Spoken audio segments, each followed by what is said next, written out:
Like in the front row. Yeah. So, okay. Thank you everyone for coming here today for the Feminism and Marketing panel hosted by WIN. My name is Andrea and I work on the Walmart e-commerce team at Nielsen, and I will be moderating the panel today. And we have some amazing panelists with me today. I'm very, very excited to introduce them and talk more about their experiences and hear more about their experiences. But to just get started and to lay the groundwork put it in context about what we're going to be talking about today, I just want to lead with one quick example. And that is an example we're probably all familiar with.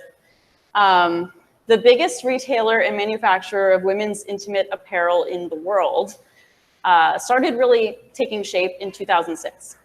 And by 2015, they had actually reached $7.7 billion in sales. However, starting in about 2015, their annual fashion show started to lose steam after record-breaking views prior. And their catalog, which had previously captured the hearts and wallets of women in America, started to lose favor. And their sales started dropping, and their market share started dropping from 33% to 24%.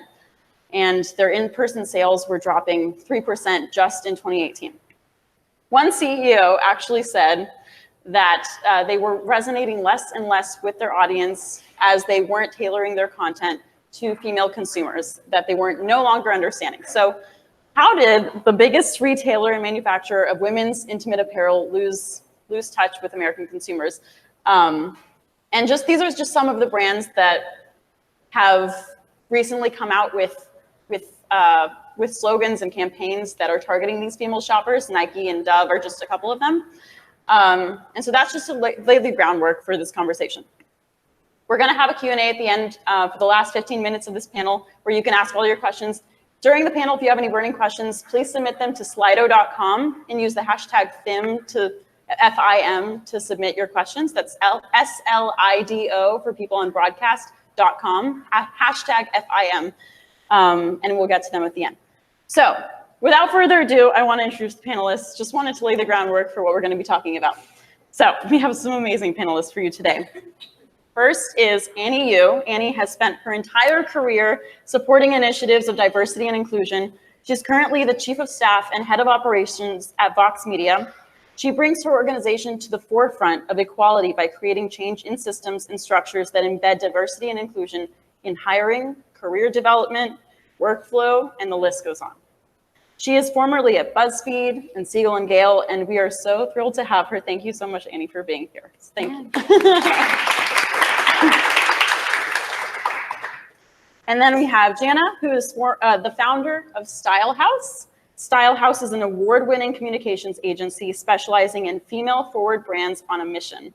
Over the last 13 years, Janna has worked with startup brands as well as globally traded companies to drive their marketing, stories, and communications. From Estee Lauder to the WNBA, from beauty to basketball, Janna has spanned clients from beauty to basketball and has supported them all through their missions, and we're so excited to have her. Thank you so much, Janna. And last but not least, we've got Tina. Tina serves as the Director of Agency Business Development at Google and brings with her a rich background in advertising and social justice. So Tina leads the US agency team's diversity and inclusion initiatives and serves on the board of the Women's Prison Association and the Female Quotient. She formerly worked in social tech as well as global advertising in Microsoft and at Microsoft. Thank you so much for joining. Thank you, Tina. Gotta read off my note cards here to make sure I get it all in, but thank you all for being here. So to start off, we have a general question for the whole panel, and that is, how do you see ads and media content shifting in the wake of new wave feminism and Me Too? Easy question. I can start. So hi, everyone. I'm excited to be here. When I was at Siegel and Gale, it was actually in this building on the 4th floor, and it looks like they still are. So it's coming full circle. In terms of ads and what they're doing in this new wave of feminism, I think they're being a lot more careful. A lot more brands are being called out about when they're doing things wrong. For example, perpetuating stereotypes or not promoting body positivity. And then also when you take that into what it means to be female, not just like as a female in whatever way you might define it, but female in different aspects of your life. If you're a mom, if you're a caregiver, if you are Asian female, if you're a Black female, all these different things. So I think brands now more than ever are really careful, but I think we're going to get into how some brands are doing it better than others. Yeah, I'll play on that. I mean, I think social media has obviously made a huge difference, right? Because people can say, you could look at an ad and be like, oh, this makes me uncomfortable, or this, feels like it's perpetuating a horrible stereotype.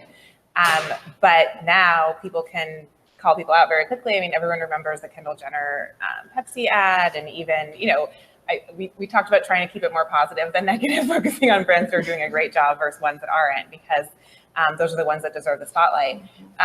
But I think that what we're also seeing is just more people at the table, more diversity at the table. And, different companies are doing that in different ways. But when you have diversity of thought, you have different perspectives. One of the quotes that I love, and I'm not sure who to attribute it to fully, but basically the idea is that like you cannot confuse your point of view with the absolute truth.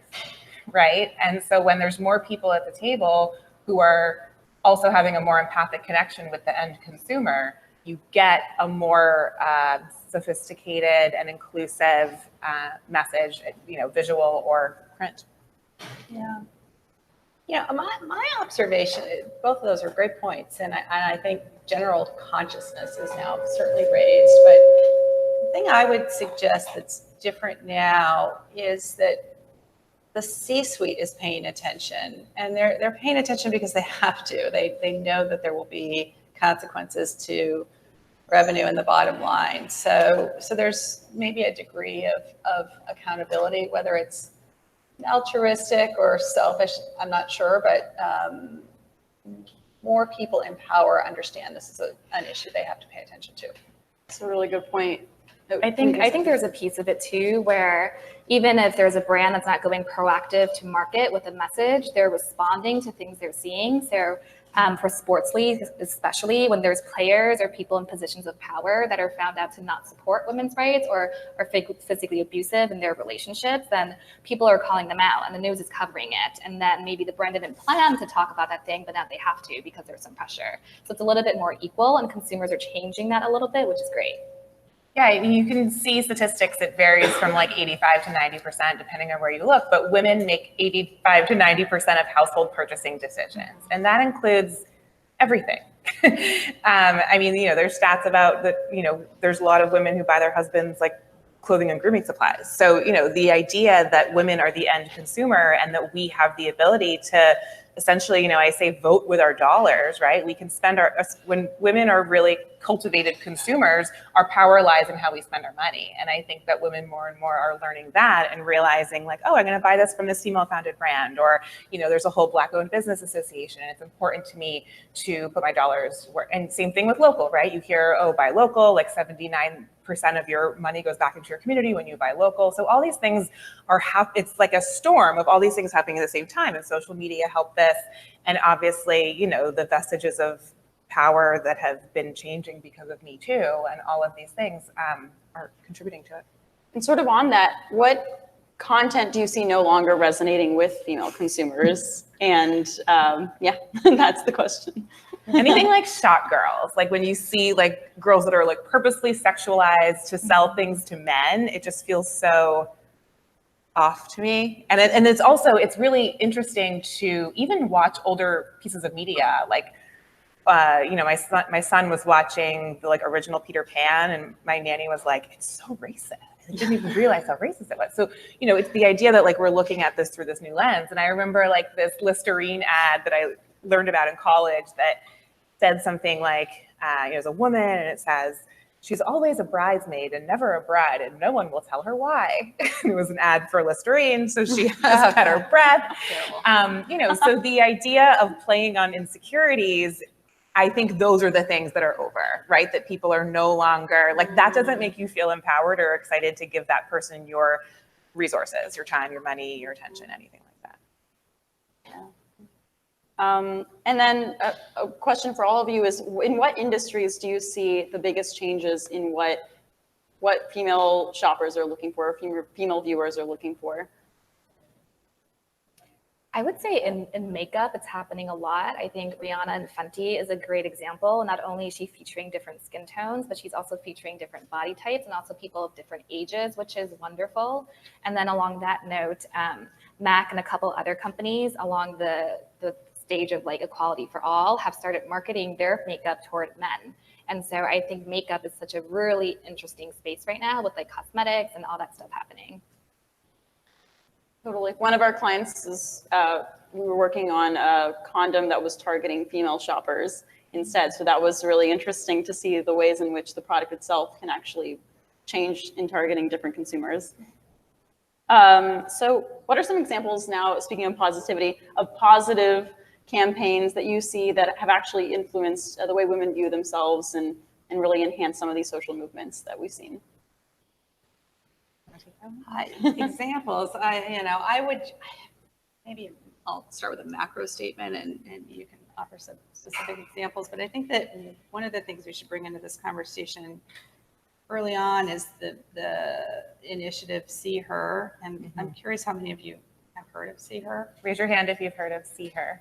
Yeah, and actually not that many, it's interesting. So See Her is it's an important industry initiative that is nestled in the ANA. It's a subcommittee of the ANA, and it's sort of a joint venture with the Female Quotient, which is another agency, industry nonprofit focused on gender equality. And essentially, they have challenged brands to change the portrayal of women in advertising with a goal of improving that metric by 20% by 2020. So I don't know exactly. There's like a gem score. Yeah, so they have come up with a scoring system. It's called the Gender Equality Measure.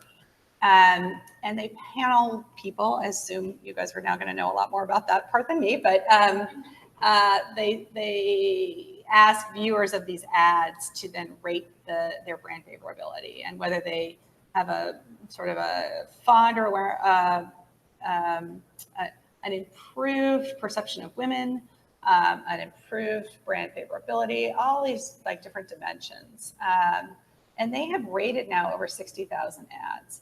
So I think it's close to 100 different brand companies that are members of the ANA are participating. And I think, it's movements like that and sort of creating brand awareness for companies that are participating that, will move the needle. I'm really proud that Google is a part of See Her.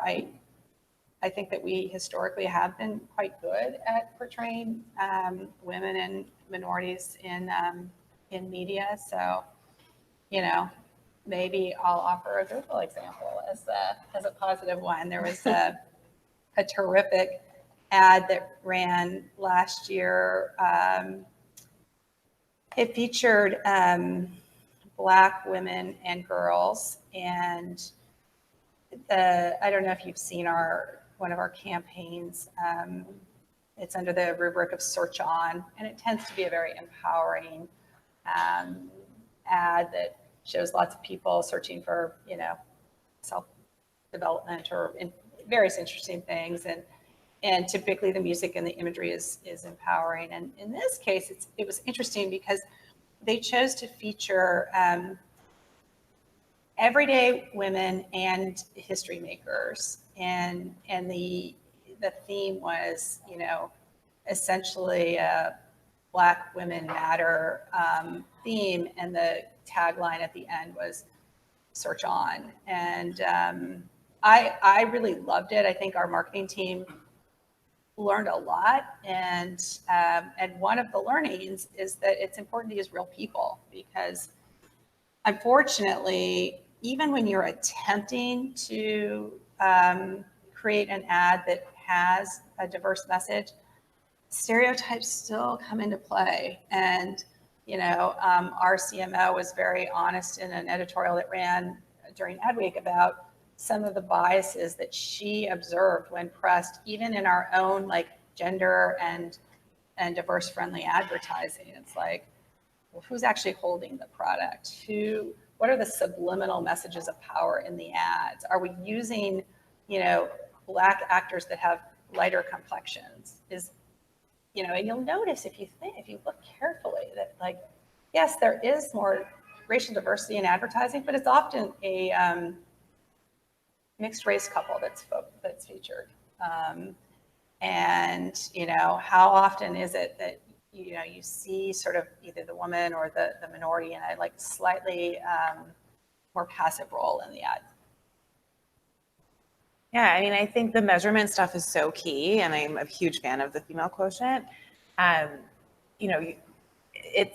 That's how you can get the attention of the C-suite often, right? And marketers especially love data, right? So if you can say, we're showing this, it goes a long way. And I was reading in the broadsheet this morning that Gina Davis's media center is starting her own, I think it's like something GIQ or something, that they're another measurement tool that they're using to, assess how the content is put out there. The initial question was about like examples of companies that are doing it great to keep it positive. I mean, I'm going to start by listing off like women-led companies, because I think that ultimately, I'm a huge fan of Rent the Runway. I think it has changed the way I shop, the way I get dressed, and the way I even talk to my friends about fashion. And it's a women-led company that just had $1 billion valuation. In that same breath, we should always talk about Glossier. They kind of got their unicorn status at the same time. And Glossier is an example of, a user-driven base of products that are like, here's what people are wanting. And also this mix of makeup and skincare, which, to go back to the Rent the Runway example, changes the way that we get dressed in the morning, right? I mean, I don't know what the data says, but clearly women take longer, have more steps that they need to do to leave the house than men do. And so the more things that we can do to make those things easier, we talk about that a lot, that in a society that objectifies women, anything that makes your life easier is wellness, right? To look and feel your best, anything that makes that easier is wellness. Yeah. And I think Billie also is a great example. I'm sure everyone here knows Billie, Billie, also a women-founded company. And they, in their ads, you see all these ads for shaving, right? But there's actually no hair in the ads, if you think about it. So they were, really noble by having a woman shaving her armpit, and she had actual hair there. And in some cases in their ads, they have like lots of hair, like are totally natural. The other thing that I think, again, from a metric standpoint, I was at the Female Founders Fund annual meeting last month, and they invest exclusively in female-founded companies. And the metrics that show the performance of their funds and their portfolios are astounding. I mean, some of the people that invested in their fund were there, and they were just over the moon and could not stop talking about how well performing these funds are that are invested in women-led businesses, and women have that more empathic connection with the end consumer. So, I mean, I could talk about brands I love for a while, but I'll pass it on to you. Yeah. I think in terms of like broad strokes industries, there's some places that could use more work. For example, in a CPG, a lot of cleaning supplies or like snacks and stuff like that, you still see a lot of women playing like house mom in those sorts of situations. I think a space that's doing really well and made a lot of progress is actually auto. Not so much luxury auto, but more like tier 2. Not only are they like featuring soccer moms, which they traditionally do, but they feature a lot of like business women now and like people behind the wheel and talking about different things. And so I think luxury auto, you still get like the Bradley Coopers of the world, or whoever that guy was that was in the Super Bowl commercial. But tier 2 is doing a pretty good job and like showing women from all different walks of life, socioeconomic classes, racial backgrounds, and all that good stuff. Yeah, women can get just excited about a great car as men can. Yeah. I also wanted to say on your seats is some eye cream from a brand called Nuria that's just under a year old. It's a women-founded brand.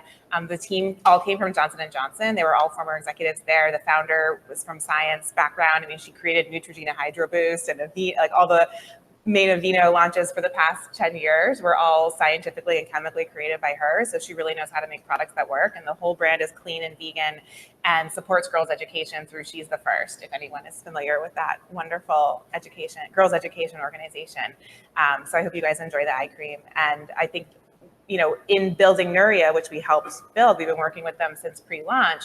we really focused on who our customer was and what mattered to her. And we talk about that it's global skincare, so it's wisdom from all over the world. Women connect over skincare more than anything else. Naomi would travel when she was working in global beauty for Johnson & Johnson, and this woman is in a hijab, and it's like, and Naomi's sweating because it's like 90 degrees out, and she's like, what skincare products do you use to keep your face looking so great? And so the fact that women can connect over skincare, and that I'm sure we've all been in like a bathroom, it's like, oh, what are you using? That looks interesting.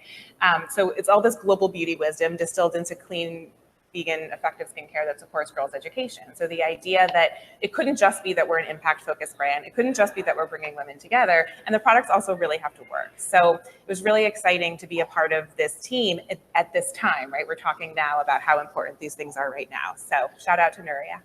Yes, can attest, Nuria is great. I have used their products. And you mentioned Billy, and I think that's a really interesting example because Billy and Flamingo, which is another, it's led by Harry's, it's a razor and shaving cream company for women. All of these small startups are now coming up against these big CPG companies like Venus or Gillette. And now these bigger companies are having to change their messaging to compete with these smaller brands. So especially given your experiences, all of your experiences in various industries, what can bigger companies, bigger brands that are often Nielsen clients do to compete in this space where startups are now dominating, for women specifically? Yeah, I would say that startups have access to a different talent pool, and more legacy companies have access to a whole different set of employees. Yeah. And so if you have someone for a legacy company that's been there for a really long time and they're not necessarily in touch or attuned to what's happening nowadays, change it up, right? Hire people who fit those audiences you're trying to reach, include them in the product research stage. This is sort of like an easy example to digest, but Google, when they were coming out with not Google, but YouTube, when they were coming out with their app way back earlier in the day for smartphones, if you were to turn your phone from the portrait mode to the landscape mode, if you're left-handed, it wouldn't shift the right way. And you kind of like hold your hand like this versus holding it like this. So that is just like a quick and easy digestible example of you need the right people, part of that audience and part of that consumer set to create that product, because there is no one on that team who is left-handed. And so when I'm looking at a product, I can clearly tell if someone who is a female or someone who identifies with me actually created it. And so when we work with brands sometimes at Vox Media and our Vox Creative team, we make sure that we are putting forward folks from Vox Media who accurately represent the audience we're trying to reach. And we've been fortunate enough to hire a diverse set of perspectives so we can actually do that for brands. But it is still like a consultation process, and I'm sure you know, and brands are confused and they're still learning, especially depending on how long they've been around. So it's still a lot of education right now. The left-handed thing is interesting. I think that's one of the other kind of, people say, like, the things that make you different, or like being right-handed is a privilege because the world is designed by and for right-handed people. I am right-handed, but my mother's left-handed, and she goes on her diatribes about this a lot. So inclusivity comes in lots of different shapes and forms. I was just going to suggest that big companies have a tremendous advantage in that they're well-resourced, and they can hire agency partners and hold those partners accountable. So, and that is an easy way to outsource some of this diverse thinking if it's not, in-house. I think big companies also are very good at establishing rules and processes, and they can create those processes to keep their own teams and executives accountable. Yeah. Agency partners like Nielsen.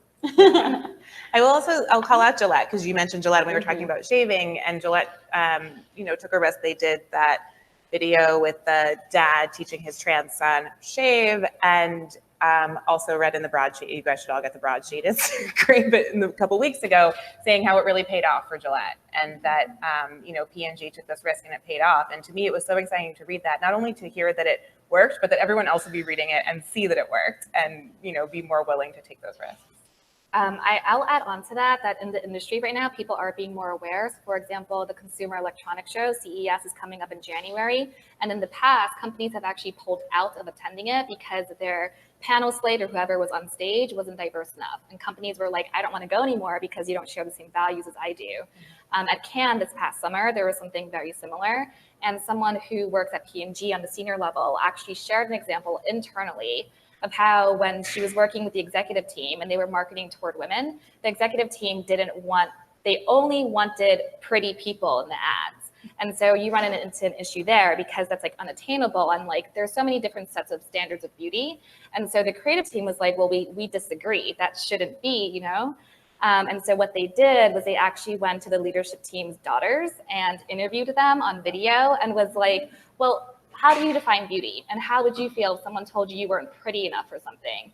And so they took those reactions, they put it in a video, they showed the leadership team, and the leadership team was like, damn, like this shit's messed up. And so sometimes like internally when you all work at a place, when you represent brands, if someone tells you no, don't take no for an answer. Take it as an opportunity to teach, to educate, and to start conversations. And because we're in business and things are rooted in numbers, what can you do to show that it makes a difference? And there is a number behind it to just back up what you're trying to say.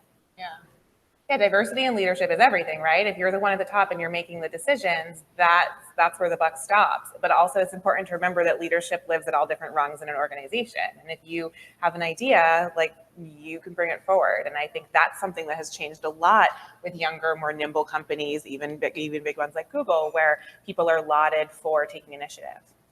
Speaking on leadership, another question I have is about how bigger organizations can actually work internally to support women. So Tina, you serve on the board of the Female Quotient, and then their mission, as she mentioned, is to advance equality. And then Annie, you spent a great deal of time covering diversity and inclusion initiatives within your own, within Vox Media and other companies that you worked at. So what are some things that larger organizations can do to walk the walk when they have these ad campaigns supporting women, promoting female empowerment? What can they do internally to match that? Well, I think an obvious thing is to either promote or put women in, positions of power. And, I think Google works we're obviously in the tech industry, often lambasted for a lack of diversity. And when you look at our engineering team, that is true. It's improving, but there's still a woeful percentage of women engineers at Google. That is not true on the business side, and it's actually not true in the C-suite. If you look at the Sundar, the CEO of Google, his leadership team, it's 40% women. The CFO of Google is a woman, and let me tell you, she's the most important person in our company. So I think, that there are some obvious things that companies can do, and a lot of it just stems from putting the right people in the right roles. Anything to add? Yeah, I would say that's awesome. Like we should definitely pay people and like put them in positions of power. And that all starts with hiring. So a lot of my time that I spent with headcount and budgeting is just talking to people about biases that might come up in hiring and how can you make sure you're hiring the right person versus who you feel like is the right person, because there are so many implicit things there. And then baking it into a process or a workflow so it's easy for people to do. And not just when they're in leadership roles and they have a title, but what can you do with that space or anything that's happening to make sure that they have a voice. So just because someone has a title doesn't necessarily mean they feel comfortable speaking up.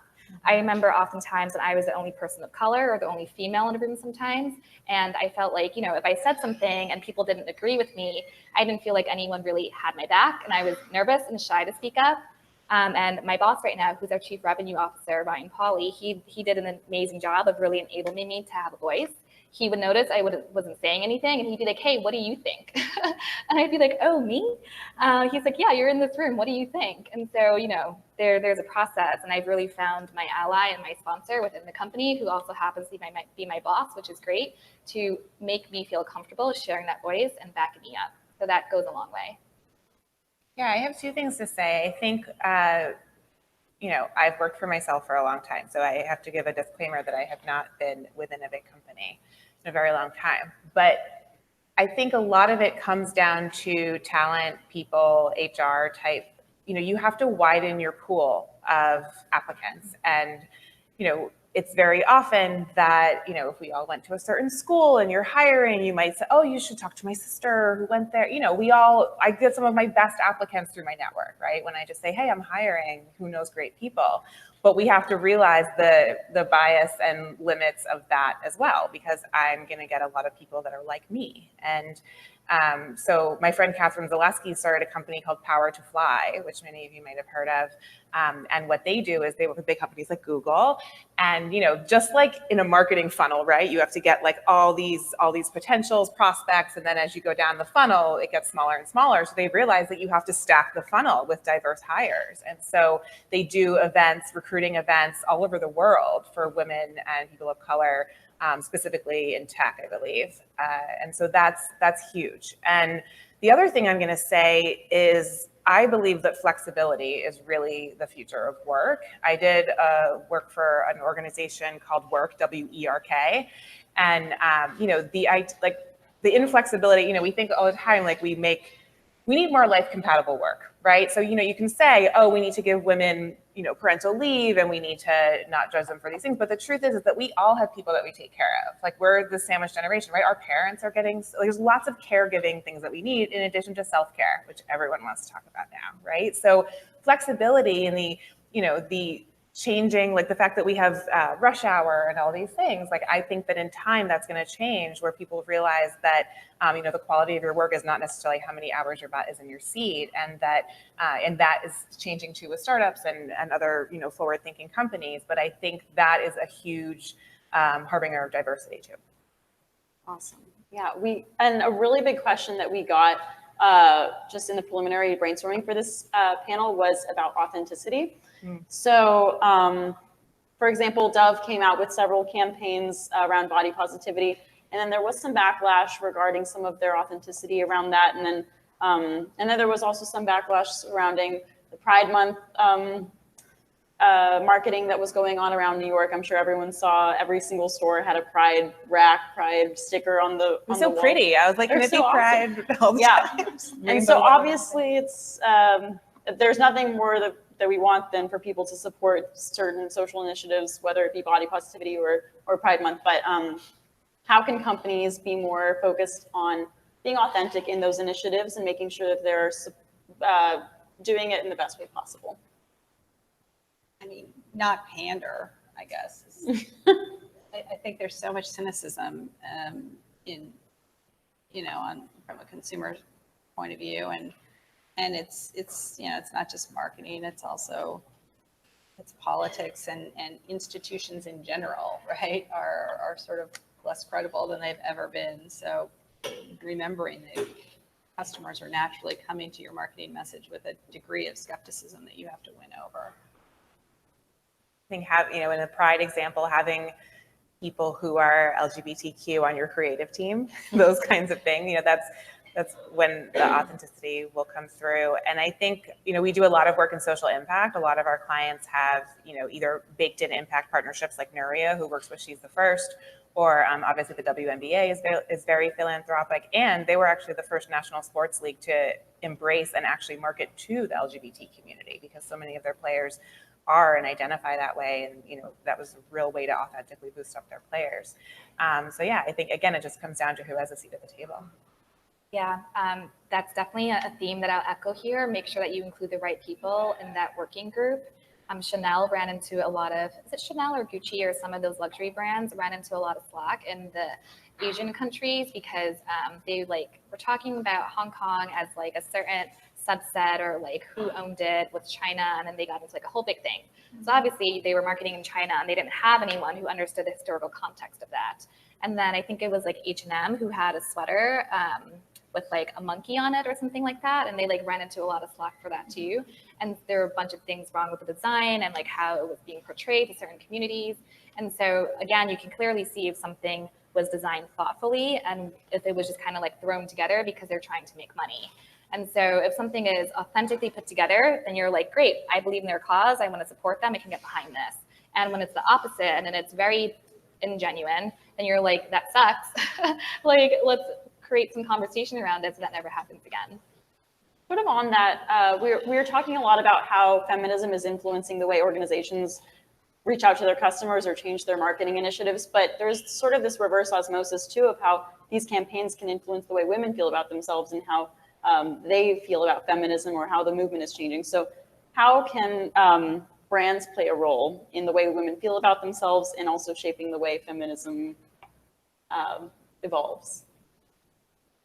I think a lot more brands right now are more socially conscious, and that hasn't really happened in the past. In the past, I think more of the legacy brands were concerned with making profit, and they came up during like when there was an economic downturn and how can we stay ahead of this and like employ people and keep our jobs. And so they're moving away from like, let's just make money to more so like, let's care about people and how do we build trust with our consumers. And so when you switch from that mindset to the other, it just gets into a lot of a better place because you can tell that they care. Yeah, I'm going to come back to that empathic connection. That's what it's all about. And that's why it requires having the right people at the table. But when you can really live and breathe your customer, you know, what keeps them up at night? What are they stressed about? Like, yeah, we might be selling skincare, but we're not really selling skincare. You know, that may feel like icky marketing, right? We can all be like, oh, are they just trying to pander or whatever it is? But the truth is that if you have a product that's going to change someone's life, it's your responsibility to effectively market it, right? And so, you know, I'll go back to Rent the Runway because I'm such a groupie, but they have, you know, you don't have to own it to own it. And like, you know, that's really powerful when, you know, someone is going in for their interview and they can rent a Diane von Furstenberg wrap dress and really feel like the best version of themselves. Like that, and in essence, just those, you don't, whatever, how many words that is, says so much more. I think some of it is companies just need to have courage and decide what they stand for, right? I mean, there are 100 different really, really important social causes that any major company could get behind, but it does need to be true to their brand, and they need to have both a C-suite and a board of directors that are willing to take the hit if there's backlash. And if it's a cause that is core to their values, then the backlash won't matter. Mm-hmm. True. So we are at the final question of the panel before the Q&A, and I want to give a reminder that anyone who hasn't submitted a question, you still can go to www.slido.com, SLIDO for those on broadcast, and input hashtag FIM, Feminism in Marketing, and then ask your question that way, and then we'll get to them in the Q&A. But the last question of the panel portion is, so we deal with a lot of clients who have evolving needs and changing every day, but what are the biggest questions that your clients or companies that you work with or your company is asking right now when it comes to targeting female consumers?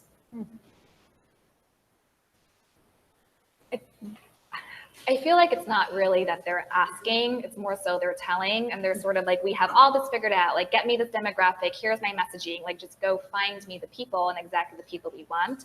And it's a lot more us asking questions, and it's more so like, okay, well, why do you think your audience set is that? Like, is there maybe an opportunity that they're multifaceted and don't just have one single interest? So it's a lot more of us asking those questions and just really coming from a place of understanding. Like, why is this your audience? You know, based on what we know about our audiences, women who like beauty, because that might be something you're trying to do, don't also like beauty. They also like entertainment, they're into gaming, they're into like vacationing and traveling and all this other stuff. So what can we present in terms of research to broaden the mind of the brands that we're working with and just get them to think about it differently? So it's more so us asking questions versus them asking questions. Yeah, I think our smartest clients are less worried about less worried about gender and demographic connection than audience connection. So, you know, Google has the power to help you find very specific types of people. And if you're a sophisticated marketer, you should know who those people are. And, you really shouldn't care if they're a woman or a man or, purple or green or whatever. You just want them to be connecting to your product and ultimately buying it. I think one thing that I'll say is sometimes there's a discrepancy between, the brand awareness goals, right? Like, we're this brand and here's what we stand for and blah, blah, blah. And sometimes the core customer is actually a lot older or a lot less cool, or, there's all these things. And I think it's interesting, we get that a lot because a lot of what we do is earned media, like communications, public relations for our clients. And it's like, we're clearly talking to this cohort when we're creating our own content and when we're, paying for content. But when it comes to earned media, often the people that really just evangelize the brands and are really excited about it are sometimes not the core customer. And so it's a challenge to, how do you embrace those customers, especially when you're working with brands that have been around for a while. You know, I say brands with roots and wings. So I think that's, you know, one of those predicaments that sometimes they'll come to us and say, well, we're finding our audience is like this, but we really want them to be like this. And it's not that easy, right? To just like shift the thing. I mean, maybe at Google it's easier to change the inputs, but I don't know, just some more food for thought. I like that, roots and wings. That's good. I might steal that with pride. Well, so that concludes the panel portion of the panel. Then we have a Q&A, but thank you guys so much for being here. And now we'll leave it to the audience for questions. So we've got some up here again. Yeah, okay, they're populating. So we've got Karen up here who's gonna vocalize, be the voice of the people. What first question should we ask our panelists? Sure. It looks like we've got a couple new ones. We'll start off with, I think, the first one that came in, which is, how do you try to advocate feminism in your everyday life or in your job role? I tell my husband I'm not mad at him, just the patriarchy, when he's really pissing me off. I would say I'm fortunate to have a number of my direct reports are women, but I am very encouraging. I like to use the word encouraging. My team might say emphatic about making sure that the women who work for me really own their voice. And I don't have a lot of time for people that are taking up space. So if somebody's going to, work on my team, I want to hear their voice, and I want them to come to work with, a strong point of view and a willingness and a toughness to challenge and be challenged. A good way to do it is to talk about the work, and I talk about the work with everybody. Like recently, Mark Pritchard, a couple of days ago, published a piece about how important a gender equality is in advertising. So I go to everyone. I'm like, hey, did you see this? Did you see this? Did you see this? And I would say like the second thing to do is to find the people who are making the decisions behind the door when the door is closed. Who are those people in positions of power, and how can you build a relationship with them to influence their decision making so that you're someone they trust, and then you can make sure that when they are making decisions, it's fair and equitable and everyone has the same opportunities. Yeah, I think we all have privilege to spend, right? And, if you're in a position of leadership and you can give someone else permission to be themselves, or, all of those things. Obviously, I'm a huge proponent of women-owned businesses, and we do a lot of, we do some like mindful business development work with people who are building their own businesses and trying to figure out what their niche should be. And it's some of my most favorite work because, we're like granting them permission to be themselves at the helm of their company. And the more women that you can get into leadership, the more these conversations are just going to be part of it. So I think it's really about helping other people be the best versions of themselves. And even like, I'm a mom, I have a 5-year-old, my life is nuts, right? And my husband and I have figured out some great ways to have more equity in our household. And I'm the loudest person about that, like with my friends and, my peers and other things like that, because it's everything. So everyone, if you have kids or even if you don't, you should read Eve Rodsky's new book called Fair Play. It is incredible. I would also add for you all here to find someone that can sort of be your accountability buddy, that you can hold each other accountable for pushing things forward. Whether if like one of you is more extroverted and the other one's more introverted, and you're in a meeting together, just sort of like make eyes, and it's like, okay, like I'm more introverted. The extroverted person would be like, when we're in the room together, can you just be like, hey, what do you think? Or can you give me the spotlight? And also one of the things I do as a female leadership position is I can know where there are pockets where when we hire someone, maybe their boss is male and then their boss is male and then their boss is male. So I try to keep an eye out for that stuff because there are some opportunities for improvement within the way structures exist. And I'll take them out to coffee and I'll try to get to know them. And so they know they have someone to go to that they might feel more comfortable with or feel like they have a better connection to if when they look up, they don't see that. So how are you using the privileges that you have and your spotlight to raise everyone else up? It's a great idea. Yeah. Do we have time for a couple more questions? Cool. What's the next question? Sure. So I guess a little bit going off of that one, I think the next question up here is, what do you say to men who feel that feminism hurts their career prospects and feel that it's a zero-sum game? go home. I mean, that's just not a man I have time for. Like that. That's a scarcity mentality. Yeah, and it's also just a sign of weakness and total, lack of confidence. I guess I would ask that. I would say, what drives that lack of confidence? Yeah, exactly. Yeah, the idea that, the metrics show that diverse teams perform better in all the ways. So I think sometimes data does help people, take their emotions out of it. But yeah, I think I'll say it again. I think that's the whole idea of a zero-sum game is such a scarcity mentality. I've been in business for myself for 13 years. You have to channel the idea that there's enough to go around, right? And that kind of in and of itself is to me, a feminine way of leadership that some men have those traits, and that's great. And those men should be lauded.